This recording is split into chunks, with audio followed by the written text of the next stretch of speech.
Bismillahirrahmanirrahim. Assalamualaikum warahmatullahi wabarakatuh. Alhamdulillah wassalatu wassalamu ala Rasulillah wa ala alihi wa sahbihi wa mawalah amma ba'du. Teman-teman sekalian, insyaallah pada hari ini kita belajar PL lagi dan insyaallah akan membahas tentang ketentuan zakat dalam agama Islam. Teman-teman sekalian, dari segi bahasa, zakat bisa diartikan bersih, suci, tumbuh, dan berkembang. Adapun secara istilah, zakat adalah mengeluarkan sebagian harta dengan jumlah tertentu dan ketentuan tertentu serta diserahkan kepada orang yang berhak. Zakat hukumnya wajib. Hal ini Allah perintahkan melalui firman-Nya. Salah satunya di surat Al-Baqarah ayat 43. Wa aqimus sholata wa atuz zakah, yang artinya dan dirikanlah salat dan tunaikanlah zakat.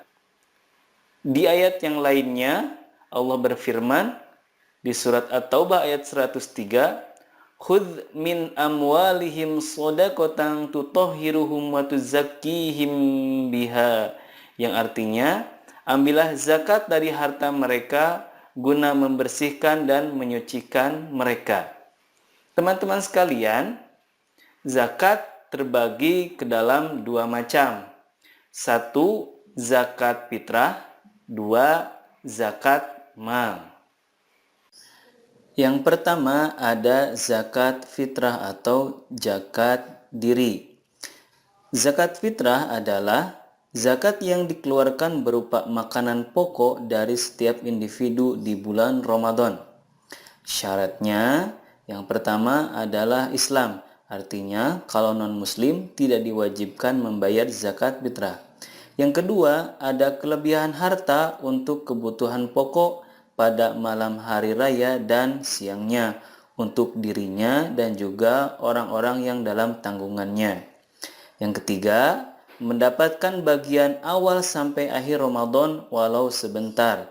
Maksudnya, apabila umur seseorang memasuki bulan Ramadan walaupun sebentar, maka ada kewajiban baginya untuk membayar zakat.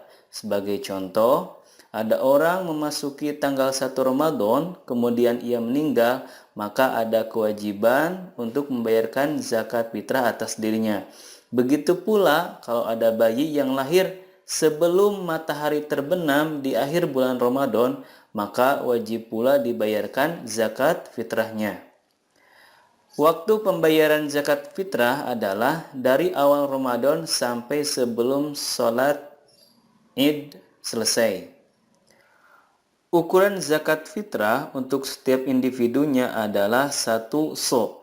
1 so' sama dengan 4 mud atau bisa dikonversikan sekitar 2,5 kg. Yang kedua dari pembagian zakat ada zakat mal atau zakat harta.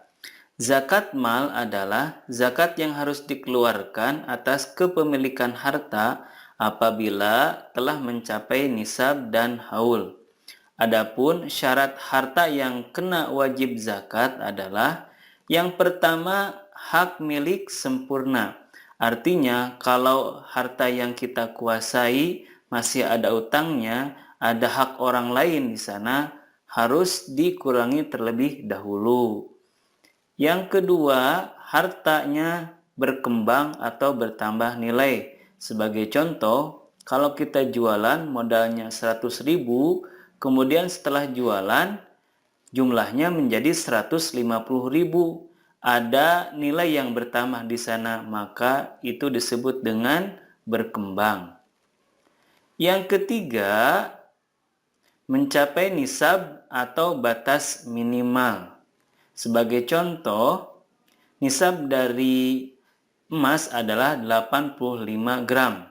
Artinya kalau kita memiliki 84 gram, kita belum kena wajib zakat.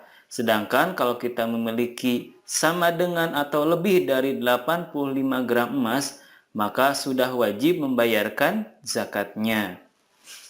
Yang terakhir, yang keempat adalah haul. Haul artinya genap 1 tahun. Artinya, harta yang kita kuasai, yang kita miliki harus dimiliki genap 1 tahun dalam kalender Hijriah. Adapun jenis harta yang wajib dizakati diantaranya yang pertama zakat perniagaan, baik itu perdagangan, bisnis, dan lain-lain.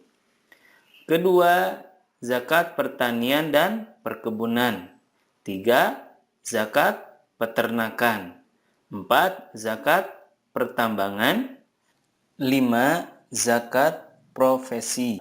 Dan yang terakhir, zakat rikaz atau harta temuan. Oke, sekarang kita akan membahas tentang nisab, waktu, dan juga kadar dari masing-masing zakat mal. Pertama, untuk zakat emas. Zakat emas nisabnya adalah 85 gram. Waktunya adalah 1 tahun atau haul, dan kadar atau ukuran yang harus dikeluarkan adalah 2,5%. Teman-teman sekalian, mohon untuk diingat bahwa nisab zakat emas ini menjadi ukuran untuk zakat-zakat yang lainnya. Jadi mohon untuk dihafal ya. Yang kedua, zakat perak. Nah, kalau zakat perak nisabnya adalah 595 gram. Waktunya atau kepemilikannya adalah 1 tahun, dan zakat yang harus dikeluarkan adalah 2,5%. Yang ketiga, zakat penghasilan atau zakat profesi. Nah, nisabnya adalah apabila harta tersebut senilai dengan emas 85 gram. Waktunya 1 tahun, dan zakat yang dikeluarkan adalah 2,5%. Kemudian hasil niaga atau hasil bisnis, hasil perdagangan, sama ya, nisabnya adalah senilai emas 85 gram. Waktunya adalah 1 tahun, dan kadar yang harus dikeluarkan adalah 2,5%. Adapun untuk hasil pertanian, ini ada 2 macam nisabnya. Pertama, kalau hasil pertanian itu berkulit, maka nisabnya adalah 1,4 ton atau 1.400 kg. Sedangkan kalau sudah tidak berkulit, maka nisabnya adalah 0,7 ton atau 700 kg. Nah, waktu pembayarannya adalah ketika panen. Nah, untuk kadarnya pun berbeda. Nah, 5% kalau pengairnya itu berbayar semacam irigasi. Sedangkan kalau tidak diairi secara gratis atau melalui air hujan, maka yang harus dikeluarkan adalah 10%. Yang selanjutnya ada zakat rikaj atau zakat barang temuan semacam harta karun dan sebagainya. Nah, untuk rikaz ini tanpa nisab, artinya kalau kita menemukan harta terpendam, berapapun ukurannya, itu harus dikeluarkan zakatnya. Dan waktunya pun tidak perlu menunggu 1 tahun, melainkan saat ditemukan. Nah, kadarnya, ukuran zakatnya adalah 20%. Selanjutnya kita akan membahas tentang nisab, waktu, dan juga kadar zakat dari hewan peternakan. Pertama ada unta. Untuk unta nisabnya adalah 5. Artinya kalau kita sudah memiliki 5 unta dan sudah diurus selama 1 tahun, yang harus dikeluarkan atau zakatnya adalah 1 ekor domba. Adapun kalau sapi, nisabnya adalah 30 ekor. Waktunya 1 tahun, dan zakat yang dikeluarkan adalah satu anak sapi yang berumur 1 sampai 2 tahun. Selanjutnya, apabila kita memiliki kambing atau domba, maka nisab zakatnya adalah 40 ekor. Waktu pengurusannya adalah 1 tahun dan zakat yang dikeluarkan adalah 1 ekor domba. Adapun untuk hewan-hewan yang lainnya seperti ayam, ikan, dan lain-lain, maka nisabnya adalah senilai dengan emas 85 gram. Waktunya adalah 1 tahun dan zakat yang dikeluarkan adalah 2,5%. Teman-teman sekalian, alhamdulillah kita telah membahas tentang ketentuan zakat, mulai dari pengertian, kemudian pembagian, ada zakat fitrah, ada zakat mal, dan lain-lain. Semoga mudah untuk difahami. Mohon maaf apabila banyak kekurangan dan terima kasih atas perhatian semuanya.